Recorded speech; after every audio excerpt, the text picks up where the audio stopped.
This is the Fitzy and Whipper with Kate Ritchie podcast. Donald Trump rocked up to a McDonald's yesterday. Bye. I'm loving it. It's good. Actually, before we get on to the Maccas, and if you've worked at Maccas or any fast food joint and you've had someone famous come through and serve them, 13 20 14, give us a call. Before we do this, Donald Trump, this was last week, and he was speaking about, how the economy over there is just dying and we could be turning into some place. Have a listen to this. The whole country is going to be like, you want to know the truth? It'll be like Detroit. Our whole country will end up being like Detroit if she's your president. The unfortunate thing there is he was talking to people in Detroit. Okay. Missed it by that much. So close. I don't even know. I've got nothing. It's crazy, I've got nothing. So the reason why he's rocked up to Maccas is because Kamala Harris claims that she worked at McDonald's when she was younger. So this is him trolling her. He said he worked on the chip station, Kate, so he put it into the deep fryer, then he put the salt on. He said, major thing, you don't touch the fries. Love that. He was there. Everyone was going. They found out afterwards that they thought he was working with the locals who work at the McDonald's.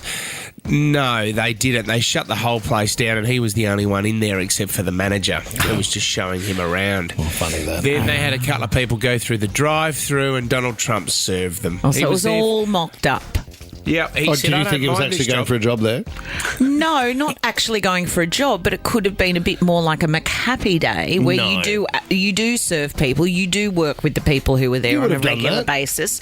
McHappy Day, helped out with the kids? I did do that. Yeah, it's a great cause. Lana in Collaroy. Who'd you serve at Maccas, Lana? It was Mel Gibson.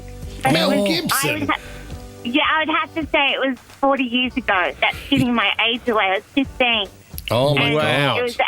It was at Brookvale McDonald's and he came in very, very drunk, couldn't finish his order, so his chauffeur came in and finished the order for him. So, Okay, well, at least he got halfway through the order, I suppose. That's okay. I mean, we can't judge people after a few beverages. Was this after Mad Max? Was he huge at the time, Lana? Yeah, he was huge at the time. And it probably wasn't the first Mad Max. It was maybe number 2 or 3, but he was huge, yeah. What did he order, Lana? Really you know what? I can't he didn't remember order. What did he half order? Well, I can't remember what he ordered. It was probably fries and a Big Mac, I'd say. Yeah, well Wow, done, Lana. McHammond. Yeah. Gabby's worked at Grilled. Who did you serve at Grilled, Gab? Troy Sivan. Oh, the Troz monster. I would have gone with a chicken burger, Gabs. Oh, no. Oh, clearly not a Troy Sivan fan. He ordered the Impossible Burger, the vegan burger. Of course, sorry. Apologies about that. Yeah, sure. So sorry about his And was he lovely, Gabby? He's a good guy, isn't he? He was lovely. I didn't realise it was him at first. Yeah.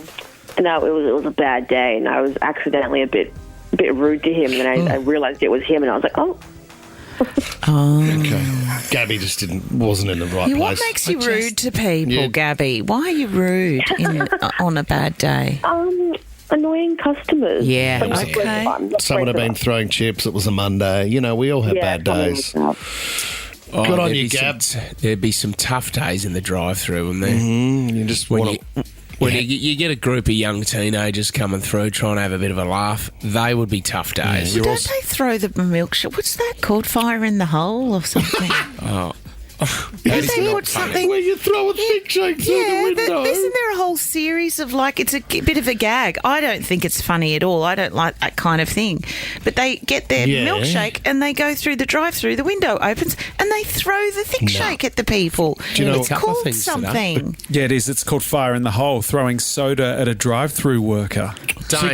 Groups of friends that I knew, they would buy a thick shake and then they would put the whole thing upside down on a tray. Nothing would come out. And then you'd leave the restaurant, you'd stand outside the window, and then the girl would come over to clean up the table and she'd lift the thick shake and it would just go everywhere. Oh, God, the journey that we had to go on the other day for a Grimace shake, the new Grimace shake. Yeah, massive. Massive, the Grimace shake. I mean, Grimace. Yeah. It's a purple shake. There's a bit of blueberry. I think there's something. It was actually really nice. We're now doing homemade Grimace shakes. That's how far the Grimace shake has gone. Oh, and you're dressing up as Grimace. I know. Here we go. I love it. Oh, here comes Whip in his purple T-shirt. Fits in Whipper with Kate Ritchie is a Nova podcast. For more great shows like this, download the Nova Player via the App Store or Google Play. The Nova Player.